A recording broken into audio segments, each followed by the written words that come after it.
So, St. Paul tells the Christians in Corinth something that must have sounded very, very strange to them in our second reading. He says, "Glorify God in your body."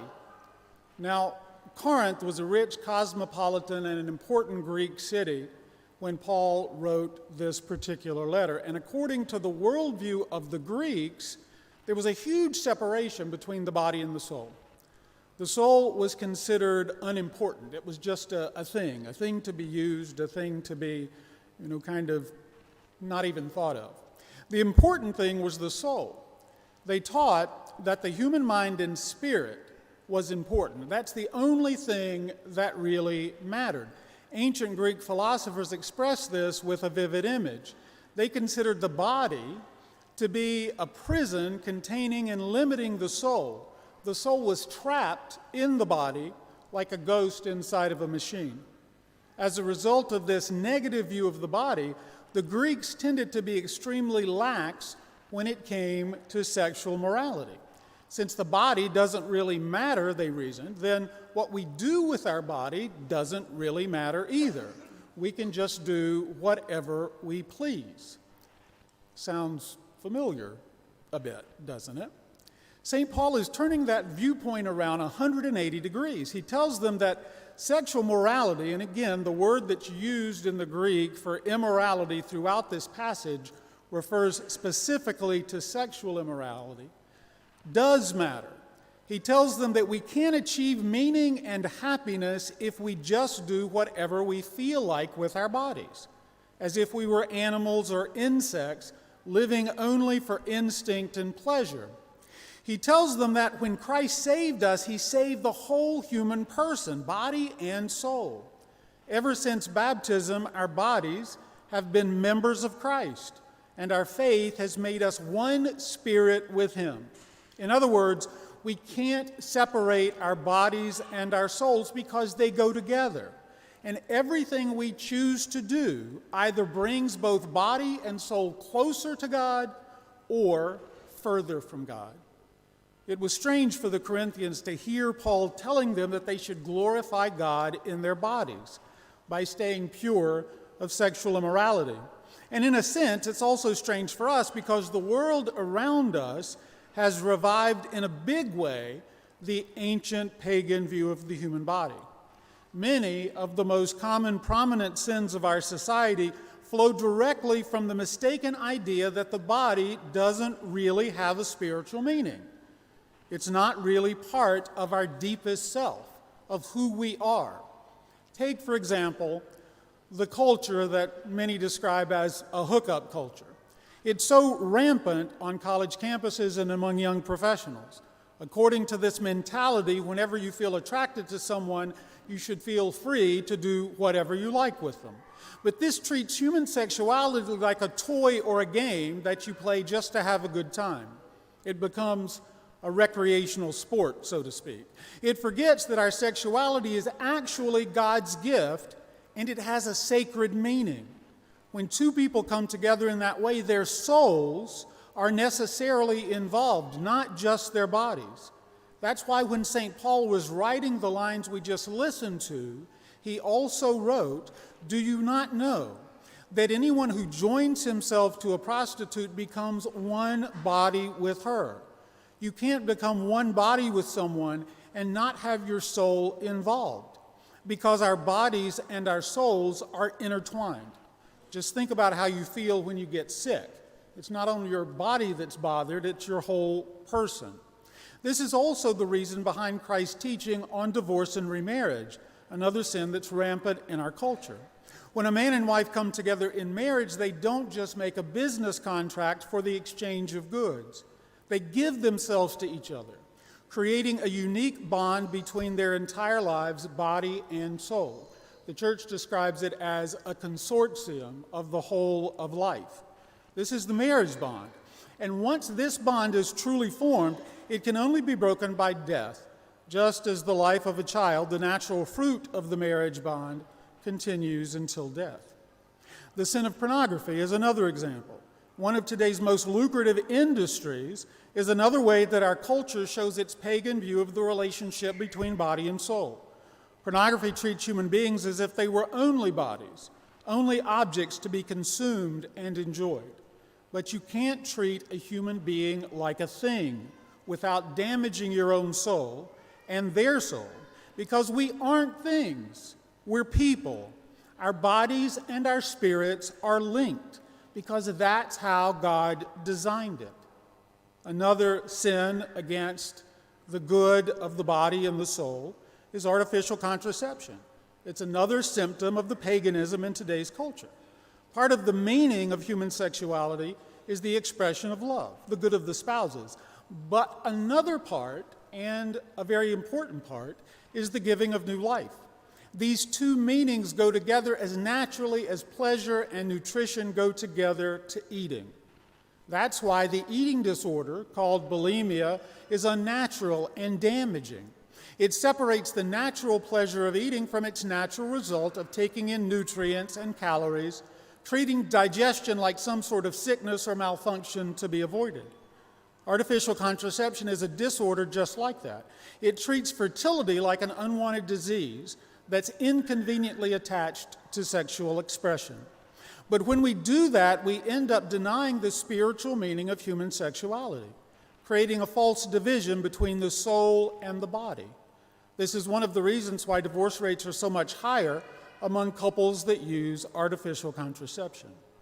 Euthanasia is another symptom of this modern paganism, as are artificial reproduction, cloning, drugs, and many other popular practices. They all make an unnatural and dangerous separation between the body and the soul. They're all signs of the culture of death, the mentality that denies any transcendent meaning to life, any purpose beyond pleasure and comfort. When we turn the body into an object, then the body ceases to matter. And there's no problem with it if we decide, well, we don't really feel comfortable in our bodies, so we have to change it in order to make us feel okay. We can do whatever with it, rather than recognizing that, no, God created us as body and soul, as a unity, and after the final resurrection, we'll be united, body and soul. And we look for our body and soul, God willing, to be in heaven with God for all eternity.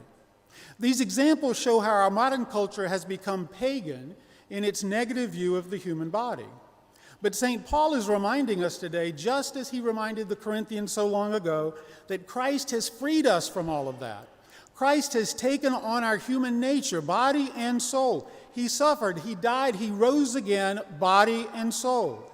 And he ascended into heaven, where he reigns and rules body and soul. And through his generous grace, he's united us, body and soul, to himself. Christ has freed us from slavery to our physical instincts. He's reminded us that every aspect of our human nature has beautiful, meaningful spiritual dimensions. By discovering and living out that dimension, we can, as St. Paul exhorts us, glorify God in our bodies. Every sacrament reminds us of this, because every sacrament touches us, both body and soul. Each one uses some kind of natural material substance like water, oil, bread, wine, in order to bring supernatural and spiritual grace into our lives. But the Christian, we have to remember, is one who is called to live every day as a saint. And God reminds us of this through his saints. He reminds us of the importance of the body and soul.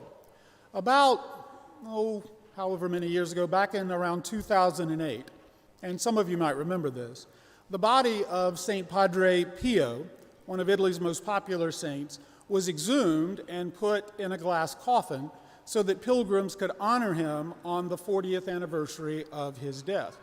His body was found to be exceptionally well preserved, causing some speculation as to whether Padre Pio may be one of the Church's many incorruptibles. The incorruptibles are saints whose dead bodies, even after hundreds of years in some cases, don't follow the normal course of physical decay. Some of the incorruptibles are St. Clare of Assisi, St. Margaret Mary Alacoque, St. Vincent de Paul, St. Bernadette of Lourdes, more recently, Carlo Acutis. No one can explain the phenomena, and since there are so many cases, more than over 200 by some estimates, skeptics and non-believers can't really dismiss it as simply a pious thought or an invention. This miraculous sign is one of the reminders that God gives us that what we do with our bodies matters. As St. Paul told the Corinthians, "Do you not know that your body is a temple of the Holy Spirit within you?" The Holy Spirit, God Himself, dwells within us. And so when we sin against our bodies, whether through sexual sins or drugs or alcohol abuse, cutting, whatever it happens to be, defacing the temple, what would we think if someone came into this church and started to spray paint graffiti all over the sanctuary and throw mud and muck onto the walls? Well, it would be damaging the body of the church. St. Paul is telling us that when we sin against our bodies, that's exactly what we're doing. But the Christian life is never just about avoiding sin. That's only the bare minimum, like the frame of a house. The good stuff of Christianity comes not just from avoiding evil, but from learning how to do good. That's why St. Paul finishes with a positive phrase, glorify God in your body. There are many ways to do that. I'd like to mention just a few. We can care for the way we look. The nobility of Christ should shine through in every aspect of His followers' lives, including how we take care of our physical experience. Now, we have to avoid slavery to fashion and vanity, but we should also dress simply and elegantly and be careful about hygiene and cleanliness. The dignity of our identity as children of the eternal King should be present even in these external details. We can take reasonable care of our health. In our society, many people become dangerously obsessed with exercise and nutrition, forgetting about the spiritual realm altogether. But that doesn't mean that we should go to the opposite extreme and be careless and lazy. Through the sacrament of confirmation, we become soldiers of Christ, and a good soldier stays in shape so that he can fight well. We can also learn the virtue of modesty. Modesty is the protector of purity, and the pure of heart are the ones who will see God, according to St. Matthew chapter 5, verse 8. Modesty avoids vulgar language and humor. It avoids sexually explicit entertainment, and it shuns clothes that are provocative in favor of clothes that are dignified and elegant. We can also make a point of serving the sick, the elderly, and the physically disadvantaged. Christians have been known for doing this from the very earliest days of the church. Christ, who suffered so much in His body, has taught us that all people, whether weak or strong, beautiful or deformed, share the dignity of being loved by God. We are called to be ambassadors of that message. Glorify God in your body. This should be our theme for the coming week. And as we continue with today's Mass, let us thank Jesus for revealing to us the truth about our humanity. And when He comes to us in Holy Communion to offer us the gift of His body, blood, soul, and divinity, let's offer Him the gift of ourselves in return. In the name of the Father, and of the Son, and of the Holy Spirit.